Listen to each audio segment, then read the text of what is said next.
震惊岛国的合同伤人事件有多恐怖？这是摄影机拍下的真实一幕，也是第一次目击合同伤人的真实影像。合同是日本都市传说中的一种古老生物，凡是被它咬过的人，身体都会变得不受控制，随之而来的将是一系列异常反应。该片全程高能，强烈建议在男友的陪同下观看。故事开始，新婚夫妇健太和有里在野外钓鱼，却意外在草丛中发现了一堆被开膛破肚的动物尸体，周围散落了许多被啃食过的黄瓜。从齿印来看，显然不是人能留下的。两人野钓的位置是岛国有名的自杀圣地，传闻合同经常出没于这片水域。就在两人仔细查看时，合同突然移动身子，朝着更中心的湖面游去。夫妻俩怎么也不会想到，原本用来记录度蜜月的相机，竟会捕捉到这一骇人生物。没多久，这段录像在社会上引起了极大反响。一个专门破解超自然现象的节目组闻风而动，在视频拍摄者的带路下，几人来到了事发地点。与上次不同的是，这次湖面上散发出了阵阵恶臭。根据小伙回忆，当时他看到的那个怪物形象跟书中记载大致相同，背上背着坚硬的龟壳，头上还顶着一个盘子，看上去异常恐怖。随后几人在护栏上看到了一块警示牌，上面写着这里曾发生过多起命案，为防止继续有人丧命，政府特意将整个湖面围住。接着几人来到发现动物尸骸的位置，可奇怪的是，这里早已空空如也，只在地上发现了一个奇怪的图案，它有几根木棒跟海草结合在一起，看上去像是为某种邪恶诅咒所铺设的。随后几人围绕着周边继续探索，还没走多远，就在地上发现了一串诡异的脚印，这些脚印看上去颇为巨大，比一个成年人的手掌还要大出几倍有余。更诡异的是，脚印上竟然只有3根指头，此生物已经超出了几人的认知。顺着脚印继续往前走，直到延伸至河中才消失。显然，这些脚印就是健太跟有里发现的怪物留下的。顺着黄瓜的线索，几人找到一片田园，发现地上果然残留着许多黄瓜。爱吃黄瓜又栖息于湖中，这2个条件刚好符合合同的传说。为了进一步查明真相，几人找到了瓜田的主人铃木。然而当看到摄影机后，铃木却表现得异常气愤，面对询问也是多次推辞。就算是记者小美拿出拍摄证据，他也无动于衷。就这样，几人被无情地下达了逐客令，并且他对合同事件也颇感兴趣，于是决定成立小队要活捉合同。他们来到河边的村庄走访，据一位年轻人所讲，他曾经就险些在河里溺亡，当时感觉水下有什么东西不停地拉着他往下拽。不过幸运的是，当救援人员赶到时，那股神秘的力量就消失了。随后救援队在湖里打捞出一具尸体，经确认发现是被救小伙的好友，尸体已经被咬得千疮百孔，而且内脏也被全部掏空。为了避免引起恐慌，警方将其定性为意外事故。近年来发生在这片水域的溺亡事件逐年增长，村里的人都被搞得人心惶惶。为了挖掘更多的线索，小美带着工藤再次来到了铃木家中。这次铃木表现得同样强硬，一个劲儿的要将两人赶走。工藤见状，仅凭3寸不烂之舌就让铃木平静了下来。接着通过一系列的旁敲侧击，终于让铃木说出了真相。原来他的女儿就是在湖中溺亡的，当时他还听到了诡异的嘶吼声，于是急忙打电话报警。然而他做梦也不会想到的是，警方竟将他当成了第一嫌疑人。一时间铃木心如死灰，不仅村里人唾弃他，就连老婆跟儿子也离他而去。当工藤提出要跟他一起抓捕合同时，铃木却表现得异常愤怒，因为在他看来，工藤只是为了博取流量，这是他断然不能接受的。见铃木态度坚决，工藤也只好就此作罢。不过在临走之时，他留下了2盘自己曾经调查灵异事件的碟片，希望以此来打动铃木受伤的心灵。当天晚上，健太跟有里为了博人眼球，竟然作死前往杀人湖。他们将黄瓜扔进湖里，试图作为诱饵将合同引出来，完全没意识到这将是多么愚蠢的决定。不多时，湖里果然有了动静，合同上钩了。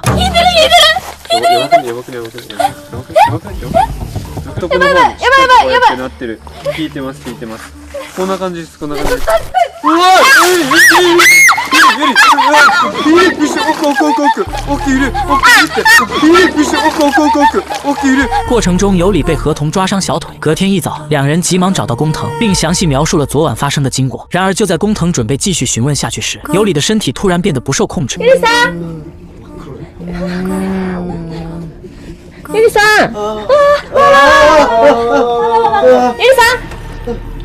りさん。工藤见状，急忙拿出咒具套在有里身上，并让小美狂扇7耳光。这种驱邪的方式虽然很另类，但效果也显而易见。很快，有里就恢复了正常，腿上的伤痕也消失不见了。然而，就在众人长舒一口气时，桌上的咒具突然不停抽动。还好工藤及时用剪刀将其制服。为了尽快抓到合同，工藤带着小美等人来到湖边，在地上铺设好罗网，以黄瓜为诱饵，坐等合同送上门来。时间很快来到晚上，就在几人焦急等待时，水里传来了动静。突然，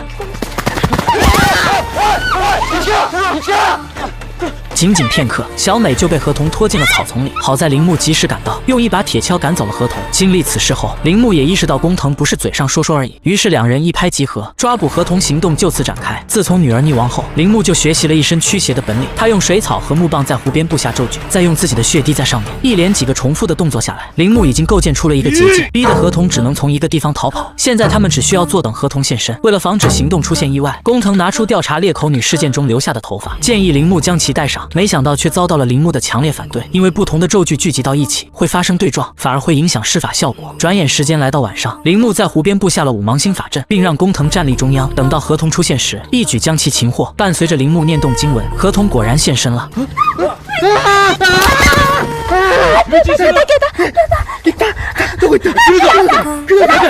接连的冲撞连续将工藤撞翻在地。按理来讲，他身居法阵之中，而且身上还画满了各种符咒，河童应该不敢靠近才对。就在铃木疑惑之际，工藤从兜里掏出了裂口女留下的头发，这样看来倒也不奇怪了。眼看法阵失效，河童的攻击开始变得更加猛烈。好在众人也有准备，立马用罗网将其裹住。然而他们却忽略了河童的力量，仅仅一眨眼的功夫就从网里逃走。随后几人看着平静的湖面，突然像是发现了什么，立马掉头逃跑。